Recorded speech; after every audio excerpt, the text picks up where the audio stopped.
feel like I still haven't fully shaken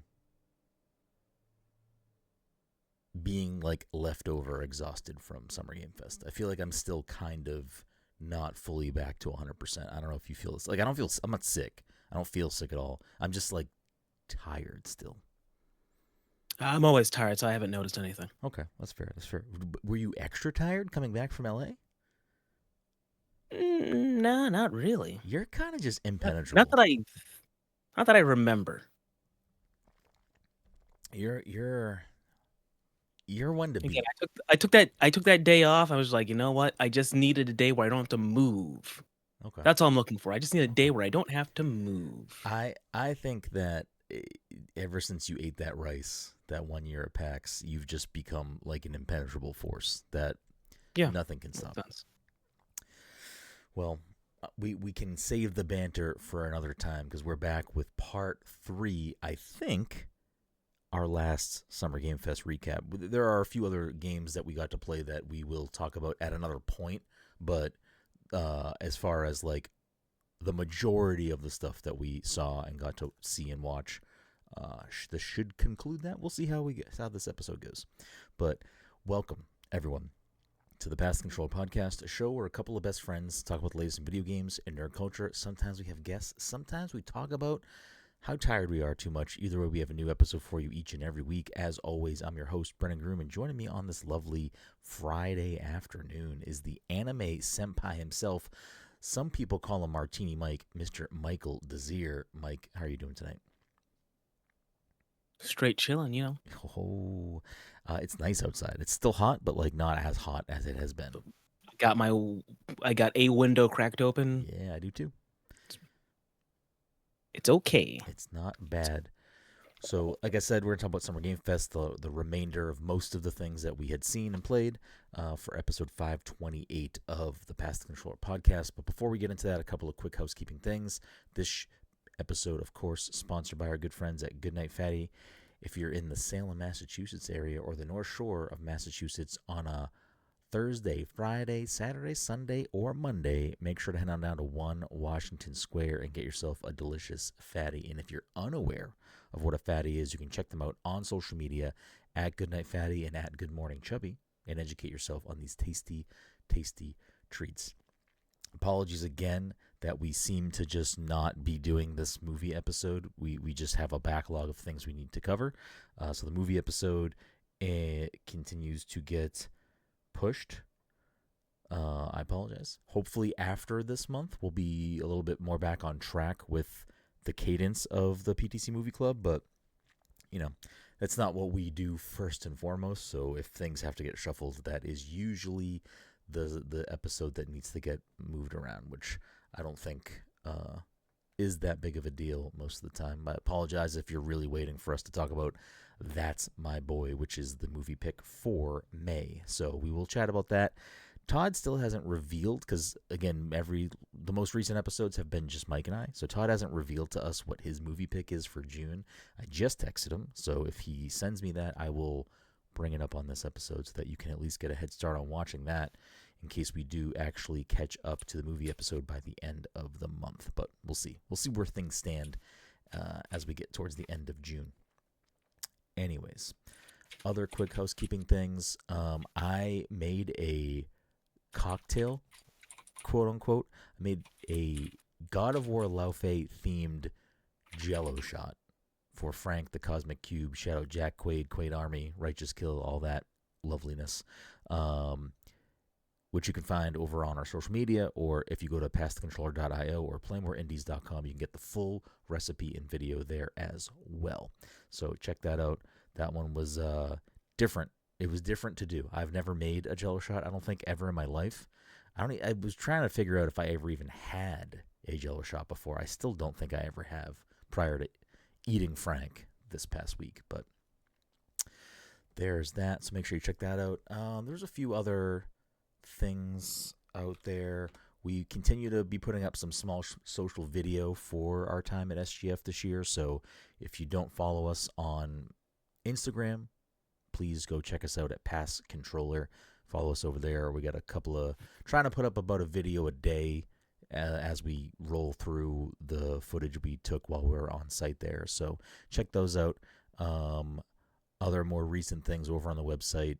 A quick little write up on our time with Stranger Than Heaven, which I will also talk about on this episode, as well as a Mina the Hollower review and a Mina the Hollower inspired cocktail as well. So lots of fun stuff popping up all over the place for us. Please check us out if you are not engaging. If you're listening to the show and you don't engage with us in those other ways, definitely something to at least take a peek at for us. We'd appreciate it. What else? What else? What else? I don't know. Is that that's it for housekeeping, right, Mike? We don't gotta keep talking about talking. As a reminder, in case you're listening to this episode before you listen to the others and you're looking for what we had a chance to cover on for Summer Game Fest, uh, part one of our Summer Game Fest recap, which is episode 526, we chatted about N plus Infinity times 2, Escape Academy 2, Super Ukulele Kart, Slap Out of It, Lazy River, Bub, and Screenbound. And for part two of our Summer Game Fest recap, we chatted about Ithaca, Sea of Remnants, Shot One Fighters, My Time at Evershine, Demi and the Fractured Dream, Saw Genesis, and Blood Dungeon.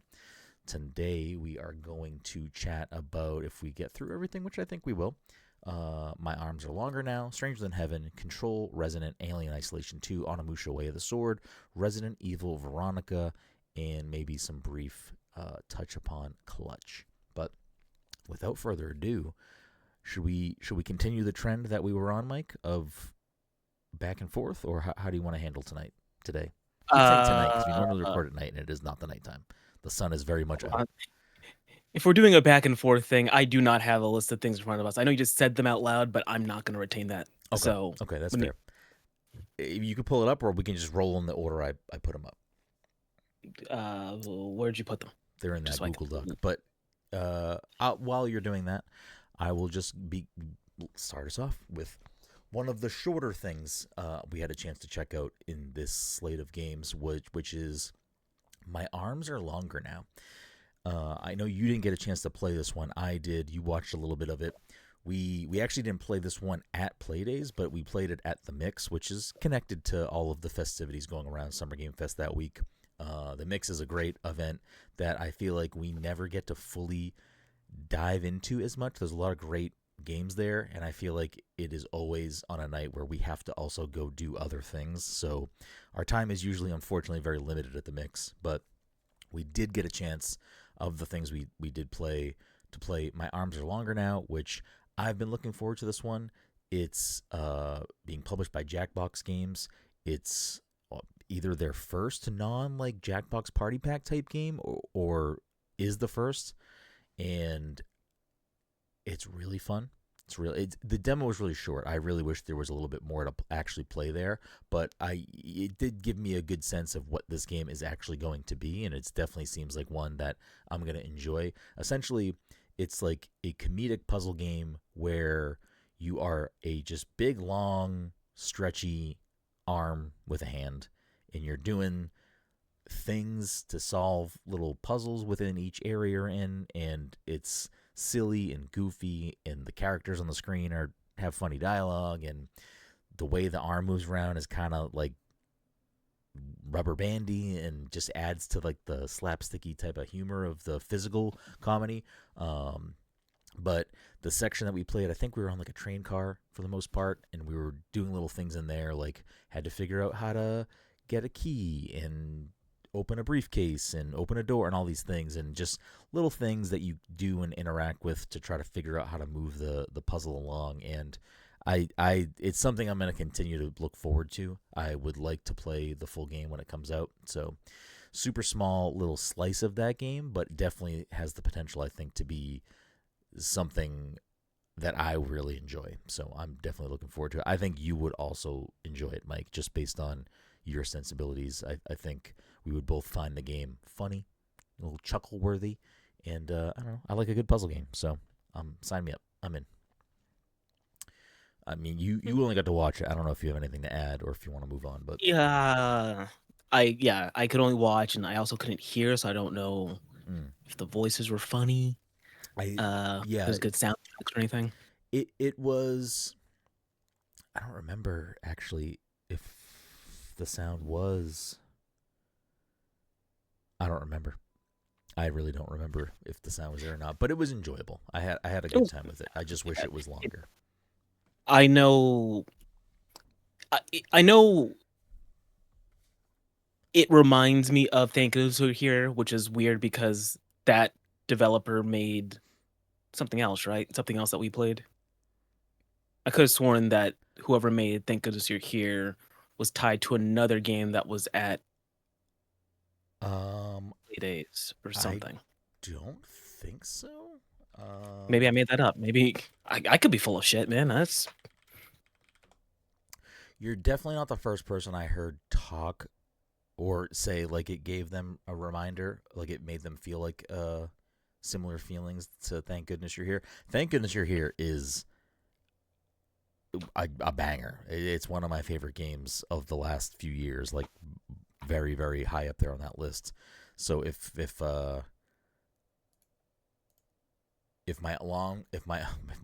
my arms are longer now, can hit that same type of kind of bar for me, I'm gonna be a very mhm. very happy little boy. Cole Supper was the developer of Thank Goodness You're Here. They made a game before that called The Good Time Garden, and then they made Thank Goodness You're Here. I don't remember Okay. playing anything else by them. It was published by Panic. Maybe we played something that was also published by Panic. I'm not really sure. Maybe that's what it was.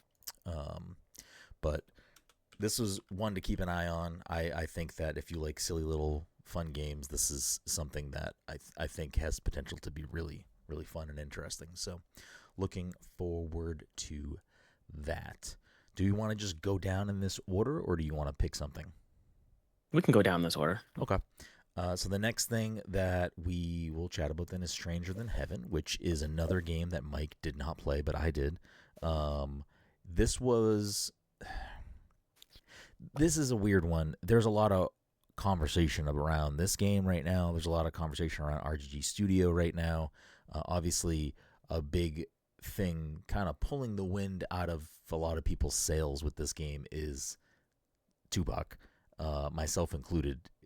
It's muddy and messy and kind of gross and weird. I mean, are you excited that Tupac's in this game? I think this is just like a completely It's unnecessary weird it's thing. distracting. As a person who has very loose morals, I'm not gonna say like they shouldn't do it. It's just it's a weird choice that I can't wrap my head around. Like, Yeah, why do it? yeah. That's all. That's my real question. Why, out of all the people, why'd you go Tupac's your guy? It's Unless you weird. just wanted the conversation, in Yeah, which case, cool, yeah. I I mean, guess. they got it, whether they wanted it or not. They got it because this seems to be what mostly people are talking about with this game. Which was an announcement at Summer Game Fest. In the Summer Game Fest showcase, the Stranger Than Heaven thing was primarily about showcasing that they have Tupac in the game, and they went out about it in like I guess the legal way, which it's like the estate of Tupac allowed Signed off. this, but Yeah. also if you dig into like who runs the estate of Tupac, it's not good. So it's just like it's just some guy who's I don't think a good person owns the estate and is whatever licensing the like however that works. So it's like Yeah. not actually Tupac's family. So it's I don't know. It's kind of just gross all around. So I mean, I know I know using people's likeness in, I'm gonna say, media in general is not out of the ordinary. Well, let me walk that back. It's been done before, yeah, um, to varying levels of criticism. It's honestly, it's really just I don't know why they picked Tupac. That's really what it boils down to. If it was Elvis, I'd be like, that's weird, but okay, Elvis, go ahead. yeah, It's just weird that they picked Tupac. yeah. It That is my major gripe. it is. I don't know. It is just bizarre. I don't know if it's because Snoop is also in the game. Like if that's part. I don't know. I don't understand. Whatever. Like Well, if you put Michael Jackson of any actually Michael Jackson, I think any form of Michael Jackson would look weird and I don't know. This is this is a lot. Was yeah. Tupac in the thing that you played at all? No. Oh, No. we're just talking about Tupac Yeah, then. we're Okay. just talking about Tupac. So what I did get to play, I was excited about. So one of the things that this game is doing differently than prior Yakuza games or the Like a Dragon games is that the combat is different. So now this is, I believe, is not a super expert on the Yakuza series. Most of the Yakuza games are like brawler type combat games. 7 and 8, Like a Dragon, and Infinite Wealth are turn-based RPGs. But with this, it's back to the brawling, but not really, because the combat is taking kind of a much bigger change in that regard. So it is like an action game and not a turn-based combat game. But what's different is the main difference is that the 4 triggers are different limbs. So like the 2 right triggers, RB, RL, or whatever, RT, or RTR. L, or R1, R2, whatever, whichever controller you're using. Yeah. Those control the right side of the character's body, and then the left side, obviously the left triggers. So it brings in an interesting like dynamic to the combat where I think you definitely can't, at least in the, so the way that the demo worked was we played essentially 3 different varying fights that like varied in difficulty. So the first one was, I think it was just like a couple guys in an alley and a little bit of an easier fight. Second one was a couple more guys in a different alley with like a big guy who had like a pole. And then the third one was like a more of a boss fight type of scenario with a guy with a sword. So it really, I think the varying levels of difficulty, and then the fact that there were like different types of enemies, where the middle fight had the larger enemy who could like tackle you and was hard to stop and also was carrying a weapon, and then the third fight, which was more of a boss fight structure and had a sword. So it wasn't just like you were trying out the new left right combination of fighting, but you were also using, I believe you could switch between, besides your fists, a crowbar or a sword or a knife.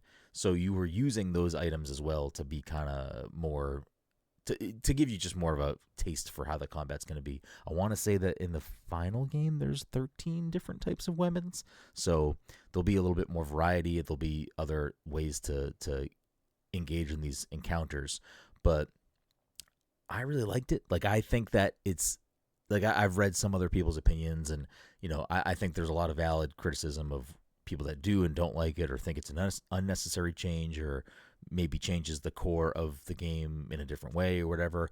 But I think one of the reasons why I've never, like, I love 7, which is Like a Dragon, and I love 8, which is Infinite Wealth, but those are the turn-based ones. And I've had a hard time playing, which I need to do at some point, but I've had a hard time playing the other Yakuza games. And I think part of that is because I bounce kind of hard off of the more brawler combat, and that's not the reason why. They're just long games, and I need to really just make the effort to do it, because the combat's not like a huge hurdle. But I am way more interested in this combat off the bat, where I'm like, oh, this just seems a little bit more engaging and something you can't just button. I would be surprised if somebody could button mash their way through that game, at least on like a medium or higher difficulty. Maybe on an easy difficulty you could, but it's definitely makes you just think more about the combat, and I did appreciate that. So I'm definitely looking forward to checking out more. Again, it was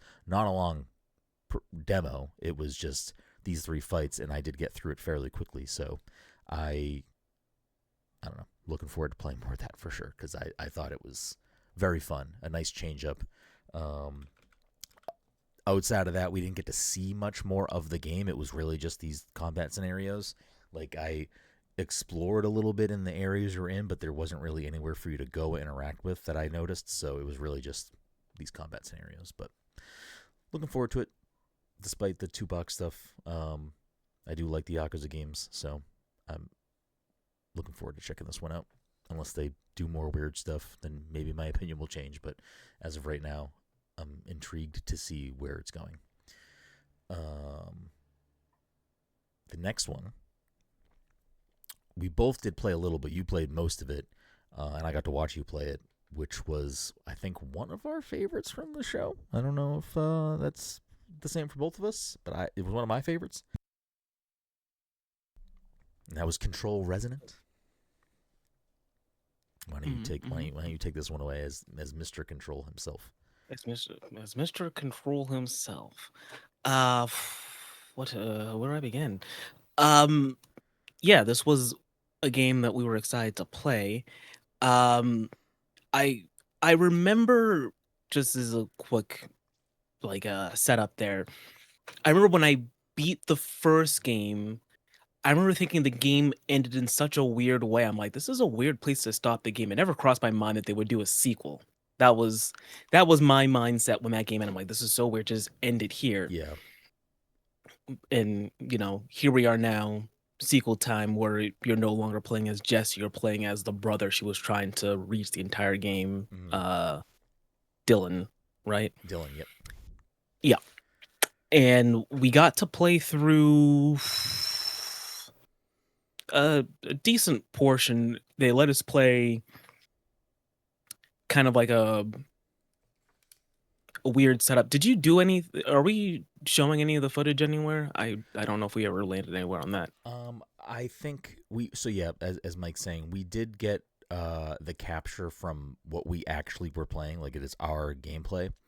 I am unsure what we're gonna do. I've seen some people put up just like the full gameplay and talk over it, so maybe we could do that at some point. Might not be a bad idea to talk a little bit more about it. Yeah, because like there was a portion that we, yeah, there was a portion that there were portions that we could not capture, which was largely like the beginning part of the game where Dylan gets like kind of roam around and start getting his abilities and stuff. It was the gameplay is different than the original Control, I would say, just because Dylan is more of a melee focused character, at least from what we played. Yeah, Like he got up and like hit people, you know what I mean? Yeah. As opposed to Jessie, who was usually shooting with her, I forget what they actually call it, the gun, or using telekinetic powers. Yeah. Telekinetic powers. Yeah, I think a lot of her combat was ranged. It seemed, yeah, from my memory. I mean, Control came out what 5 years ago at this point. I'm not really sure. I feel like it was probably longer. Yeah, who cares? Yeah, I don't know. It was a while ago. It doesn't matter. It was a while ago. So yeah, I love that game. We both love that game. We all love that. All four of us love that game. But yeah, it's been a while. So I may not remember every little detail, but I do remember her combat, Jesse's combat, being more ranged focus. Where with Dylan, you're way more up in the mix. Yeah. And I feel like also have a lot more mobility. Like it's like a lot more platforming and like floating. Yeah, and jumping. I at least maybe it's because of this is the part that they let us play. It feels like we were given those movement abilities way earlier on. I feel like Jesse, it took a while before you could unlock the ability to either float or dash, things like that. But for him, we got it within this part that we played, which was very early game, if not the beginning of the game. Which I don't know.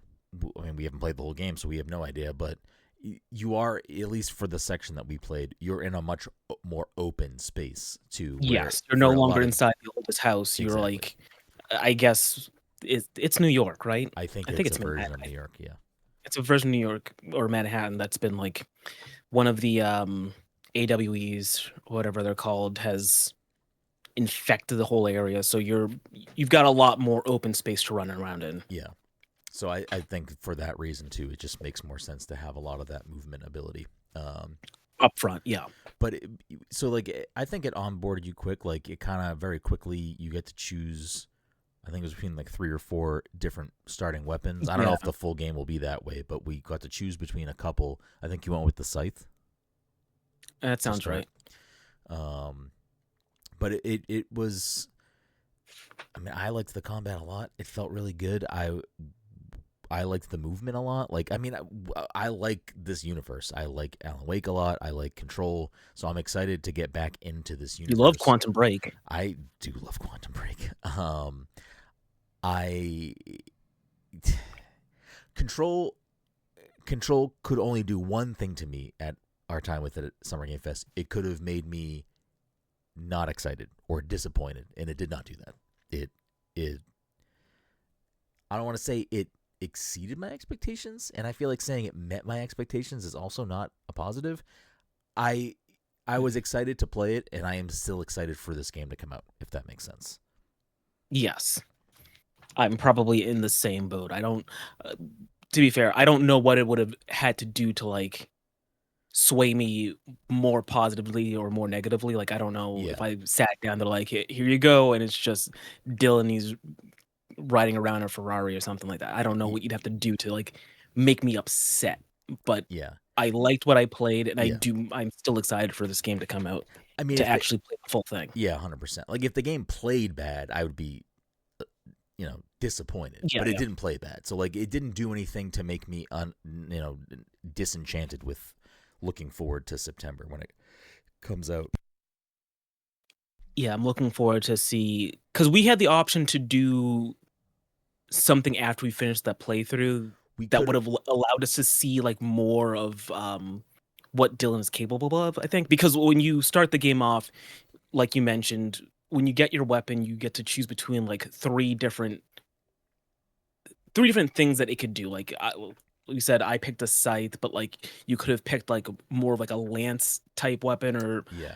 I forget what they were, but then, like, further on, you could, get, like, another ability on top of whatever you picked, Yeah. but we were given the opportunity to, like, switch what we chose.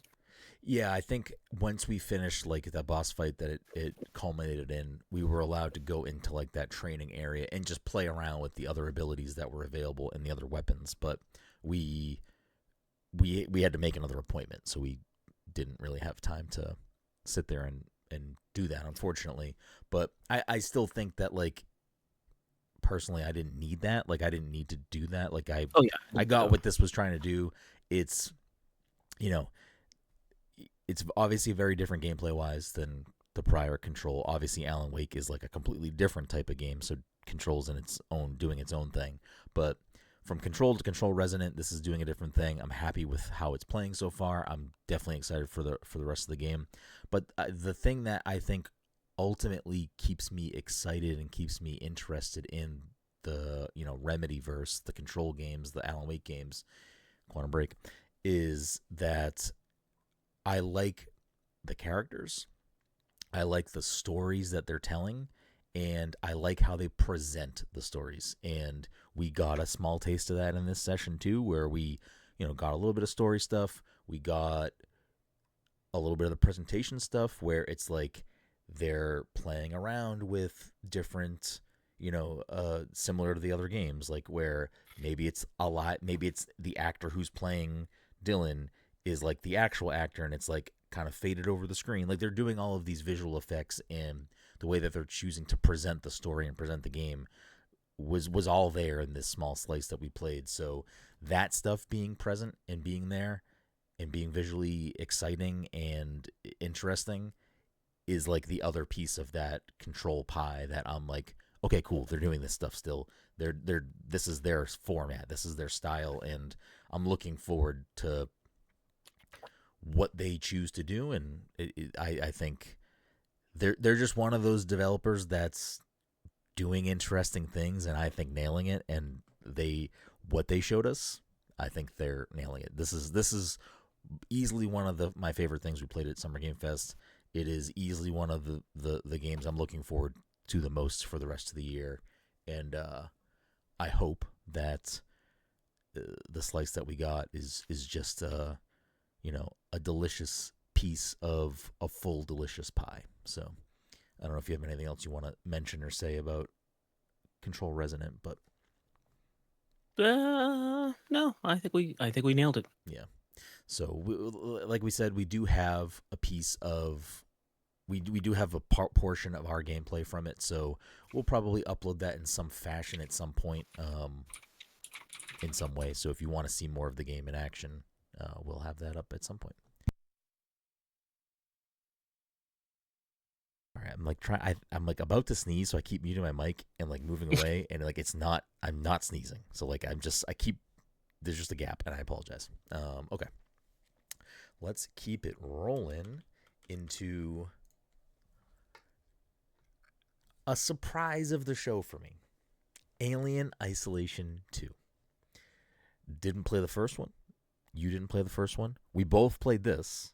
And let me tell you,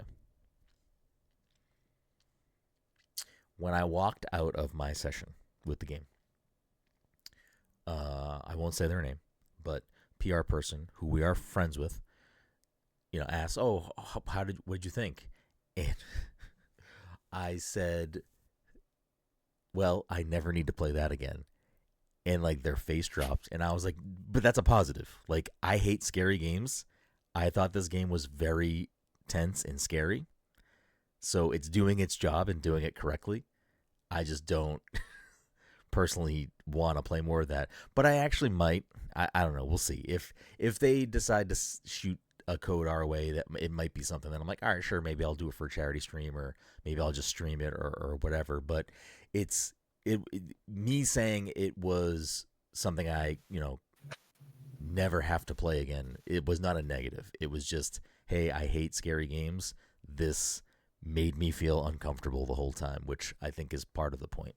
So if you're unfamiliar with Alien Isolation 2, essentially you are, I don't know the story of the first game, so I'm not going to try to speak to that, but in this you are I don't know what you are. You're a commander, a pilot? I have no idea.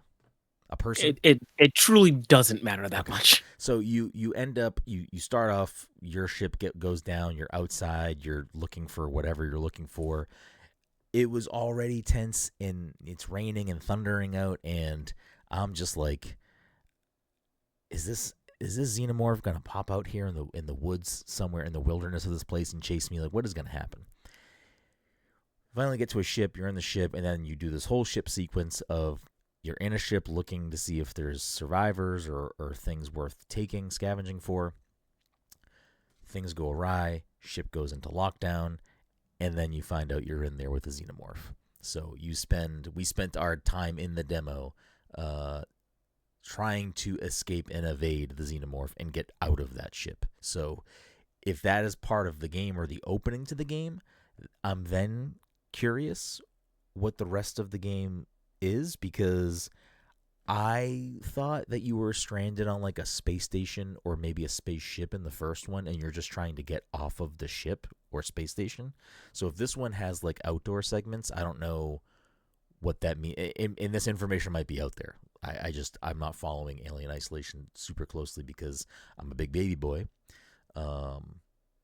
Mike historically loves xenomorphs. I'll talk more about the game in a second, but you also played it. So how is this for you, the opening of this and playing through this? Sufficiently terrifying. It is also not a game for me, partly because of the horror aspect, but also because like it is essentially a stealth game where failing the stealth essentially means you lose. Yeah. Historically, if I play a stealth game, if I fuck up, it just turns into a shootout, game, which yeah. I can deal with. This is like, yo, you fucked with the stealth, you're done. And I'm not a big fan of that. Which again, this is just speaking to me. I also don't understand how the game, maybe if I knew anything about the first game, like how it escalates. Like, I don't know where you go from what we played in that demo. You know what I mean? Like, is it just gonna be like bigger rooms, more xenomorphs you're trying to hide from, or Yeah, I'm curious. My guess, based on what we played, is your ship goes because you down. can't actually kill the xenomorph. Like, I think they say that up front. Like, you can't kill it. You're just trying to get away. I don't think that ever changes. I don't know if at some point elsewhere in the game you can attack them and whatever, but at least in the portion we played, you're not allowed. There was nothing you could do to hurt it. You were just simply trying to stay hidden and evade them. So, I wouldn't be surprised if like the game just has you going through different types of environments where the xenomorph is chasing you, because if the ship went down, my guess is maybe you need to go find things to try to fix the ship. So maybe you end up in different ships or different like buildings that might have these things, and that's where Mhm. whatever you're being chased. But I again, like you, we're both keep saying the game is not bad by any means. We are just both bad at scary games or hate scary games. I don't even hate scary games. I tend to not play a lot of scary games. Like, I won't go into spoilers, but I played Resident Evil 9 Requiem earlier this year, and there are portions of that game where you're being chased, and I fucking hated it. But it was still good. It was just like, I don't want to do this. So I'm like, it's annoying that I thought this game was good because, well, not annoying because I'm happy that people are enjoying it, but for my sensibilities, there's part of me that's like, should I play this game? Should I play the whole game? And I know that, like, in that section of what we played there, I'm just like, I am uncomfortable this whole time. I just want to get the fuck out of this ship and get the fuck out of this scary dark room they put us in, that they're videotaping our facial expressions, which we haven't got those yet, but we should be getting those at some point. So maybe I'll do a little supercut of our reactions if there are funny reactions. I'm not sure what those are going to look like, but it was great. I think if you are looking forward to a sequel to Alien Isolation, I think this is gonna be a good game for you. I didn't play the first one, so maybe not. I don't know, but it seems like it is a well done stealth, slightly horror game where a xenomorph is chasing you, and if that's your cup of And the tea, xenomorph learns your habits. That was the thing that would really trip me up, is yeah, that if you typically do a thing, the xenomorph will, like, learn to kind of anticipate that, yeah, so you have to change up your gameplay, your style of play, which is, again, not something I'm gonna be good at, which is yeah, why I probably won't play the game, but that is me. I'm a fake gamer. I yeah. shouldn't be doing this shit. I was terrified. Did you finish it? Did you, like, get out of the ship? Yes, Okay. but that was pure luck. I had gone into, like, a vent, and the xenomorph went in the vent with me, but then the xenomorph just got stuck. Like, Ah. it stood up, but it didn't get out, and it couldn't go forward, so it was just stuck in the vent, and I left. I was like, "Well, here we Oh, go. I'm counting this as a win." I'm so jealous. I wish that happened to me so I could get out of there faster. Because I probably got caught like 4 or 5 times before I eventually made it out. And Oh, I got caught well more than that, or especially because I kept forgetting. maybe I got caught more times too. I anytime I have to play a game, I'm going to say specifically with the PlayStation, because I was using a PlayStation controller. Anytime I have to play a game on the PlayStation, I'm never prepared for those buttons. Okay. So they're like, press square to do this, and I'm like, which one's square again? And it's a dark room. I can't even look at, like, the little card they put in front of us for, like, the controls. Yeah. I'm like, is it this one? And I stand up and the xenomorph goes, bleh! And I'm like, fuck. Yeah. Yeah. I got caught quite a few times and I did not like it. When I finally the time that I made it out though and completed the demo, it was like I realized I had got back to the room that you need to be in to get out, and I was like, I'm not even gonna turn around and look around to see if the xenomorph is in this room. I can see that ladder. You're supposed to be quiet. I am going to sprint right now and hope that I get out of this fucking spaceship. And I did, but the way that the demo ends makes you think that you have an altercation with the xenomorph. So like I was like, fuck, no. Like I was so tense. My heart was racing. I was already like, I need to get out of here. Pulse times 1,000. And when the xenomorph grabbed me, I was like, please don't let this be the end of me. Let it be the end of the demo. Please tell me I Yeah. finished the demo. I don't want to have to get back to this ladder again. I hate myself. What am I doing? But it was great. I walked out of that. I walked out of there very sweaty. I was like, don't know if I need to do this again.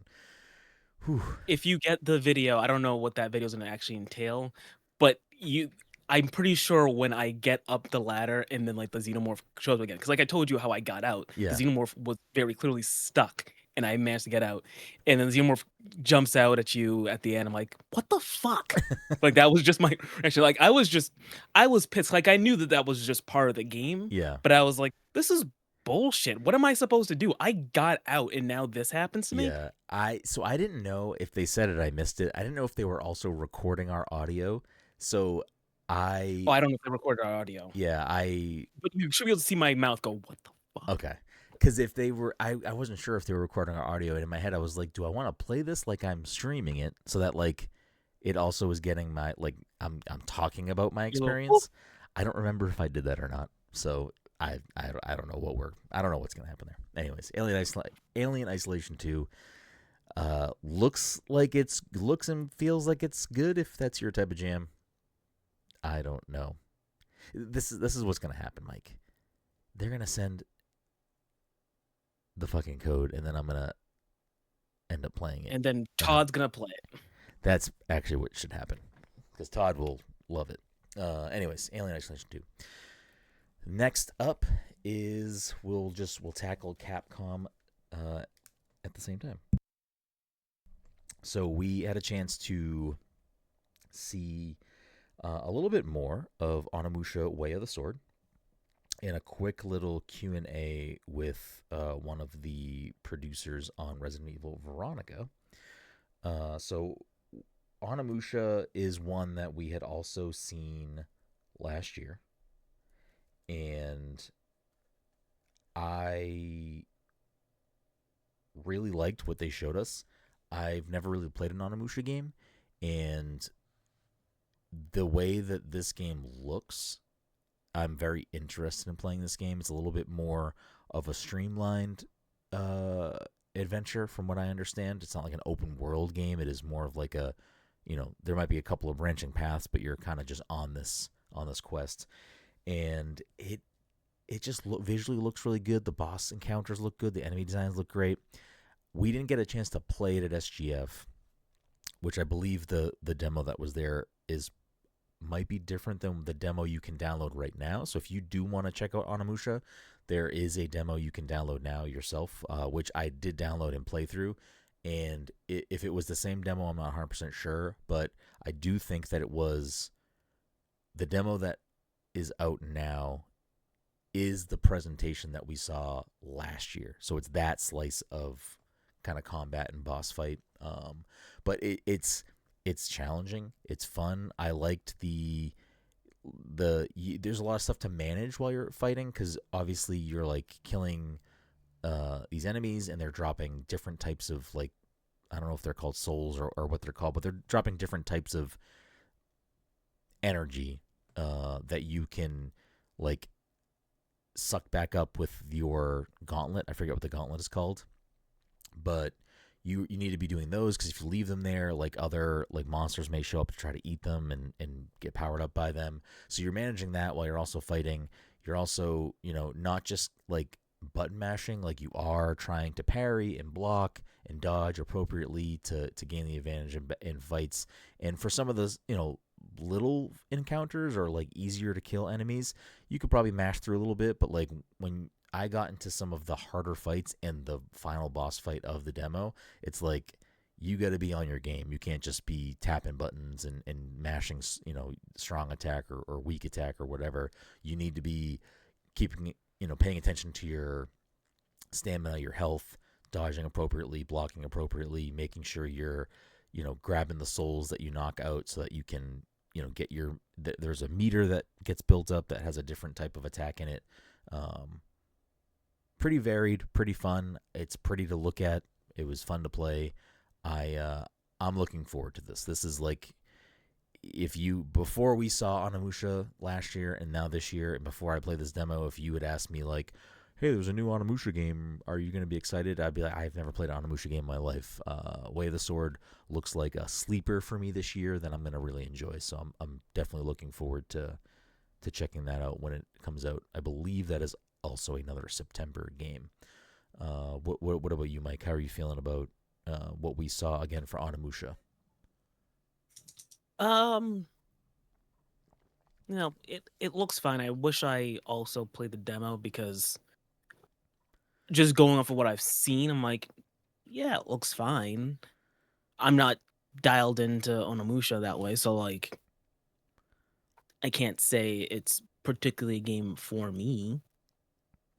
but it doesn't look like it's bad. It's just like it doesn't speak to me in a way where I'm like, I need to get my hands on this and see how it really goes. Yeah. Yeah, I think the demo's worth downloading for you and for whoever's listening out there. I think it gives you a good sort of like, this is how this game is and this is what this game is, and I think if what you play in that demo is appealing to you, I think it's a good kind of measurement for how excited you should be for the game when it comes out later this year. But it's definitely one on my radar, one I'm looking forward to. Um, Capcom just kind of on this streak of putting out really solid games across the board. So looking forward to that one. The next thing that we got to not really see, but it was the more beneficial part of it was we were in a Q&A session with one of the directors of the game, one of the producers of the game, and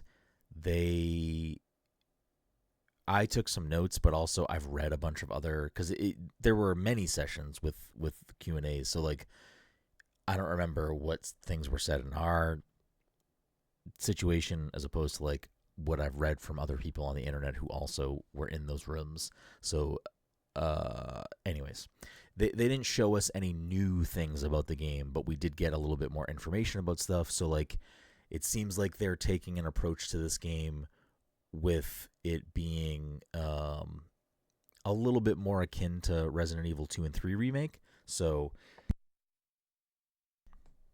a lot of that same type of gameplay and sort of attention to the originals that you could expect, but also they're very much willing to sort of do what they think is right for these characters now in a modern version of this game, and sort of in tone and in the reality of where maybe some of those characters would be in the Resident Evil timeline. So that, because that was the thing that they opened that part with, which was they showed us basically a quick timeline of the events of the Resident Evil games leading up to Veronica. So to kind of put some characters into perspective and put some pieces in place for, like, it's going to be this villain. If someone wasn't familiar with Veronica, I guess it's going to be this villain, and you play as, Claire and all these things. Let me see what I wrote down in my notes. It seems like they are going to maybe reevaluate some of the interactions between Chris and Claire. It's still going to be a dual protagonist game, but the flow of which you play as both characters might not be the same. Like, you play this and then you do that. Like, it might be a little switched up. They talked a little bit about how they're reimagining many aspects of the original to make sense for sort of what they're doing with this game.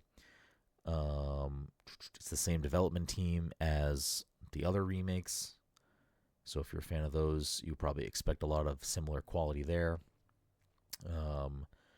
They made a point to say that the game starts with you playing. Oh, I already said this, but the game starts with you playing as Claire, but the flow of how the story swaps the characters back and forth may not be the same.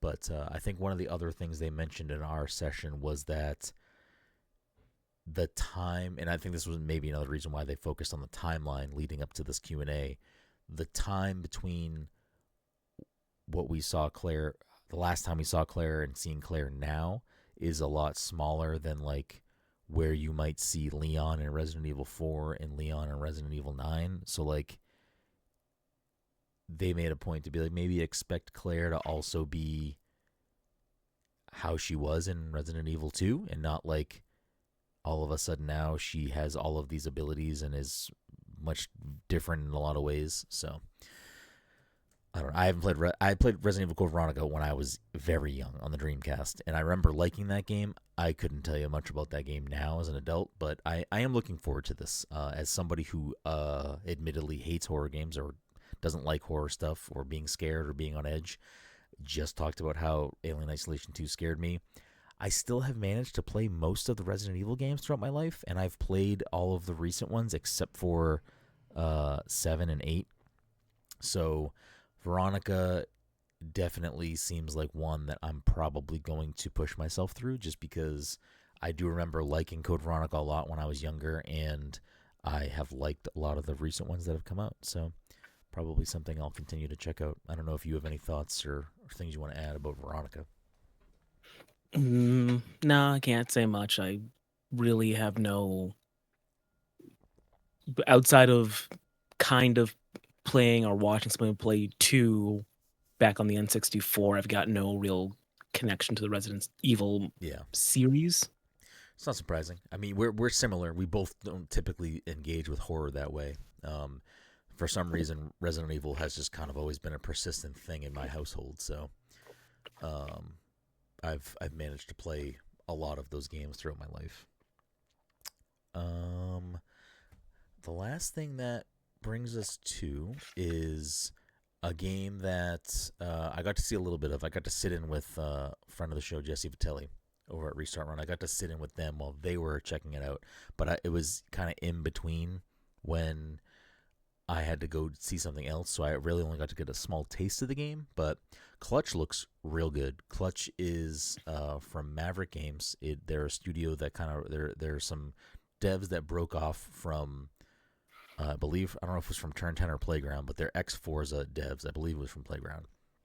And this is a more kind of cinematic story focused kind of racing game. And the stuff that we got to see was very interesting. I think one of the things that stood out to me the most was that it's did a lot, and I kind of hope the whole game is like that. It did a lot of like seamless transitions between like you'd be driving, doing something, and then it would like transition your gameplay into a cutscene. And I feel like it did it pretty well. Like every time they did it a bunch in the slice that I was able to look at. And I don't know, it looks like a really fun time. Like it has uh seemingly a good soundtrack in there, and I think they're just doing interesting things. And I feel like you don't really get a lot of cinematic, like narrative driven racing games. So I'm excited to see where Clutch goes. I think this is another one that has kind of potential to be something to really keep an eye on. I don't know if I know you didn't get to go into that with me because we were that wasn't even a thing I was planning on seeing, but we did see the trailer, in Summer Game Fest. I don't know if you have any opinions on Clutch or if we want to call it there. It's basically later Fast and the Furious, right? Yeah, kind of. Okay. That's all I need to know. Okay, okay. So that's a positive for Mike. Cool. I think that will do it for our part 3 recap. I don't know if you have anything else you want to add on any of these things or any other things from Summer Game Fest. No, I got nothing, man. Okay, okay. Like I said, there's a few other things that we will talk about again at a later point.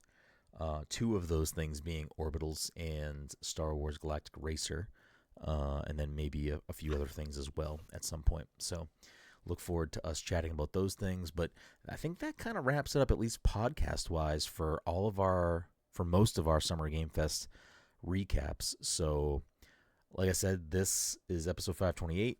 526 and 527 also are the other parts to our recap. So if you're curious about what we got to play and our thoughts on it, definitely check those episodes out. If you're a friend of the show, fan of the show, want to keep supporting the show, easiest way, freest way, leave us a quick 5-star review, Apple Podcast, Spotify, wherever you listen to the show, leave us a quick 5-star review. It's very helpful. It's very beneficial to helping us continue to grow the show. If you want to see everything we do and find other ways to intake the stuff that we do, head over to our website at passthecontroller.io or playmoreindies.com. If you want to catch the show live, we do record the show live most weeks at twitch.tv/passcontroller. If you can't catch it live but you want to watch the show, just go to YouTube, type in Pass the Controller Podcast. You'll find us over there. If you find our YouTube channel, you can see all of the other video content we do, whether it's drink recipes, gameplay stuff, or more recently, we're doing a lot of short form things, so you can look at our shorts on there or our reels on Instagram. Otherwise, yeah, I don't know. That's all I got. You got anything else, Mike? Nah. Okay. Well, we appreciate you. Be good to one another, and we'll see you next time.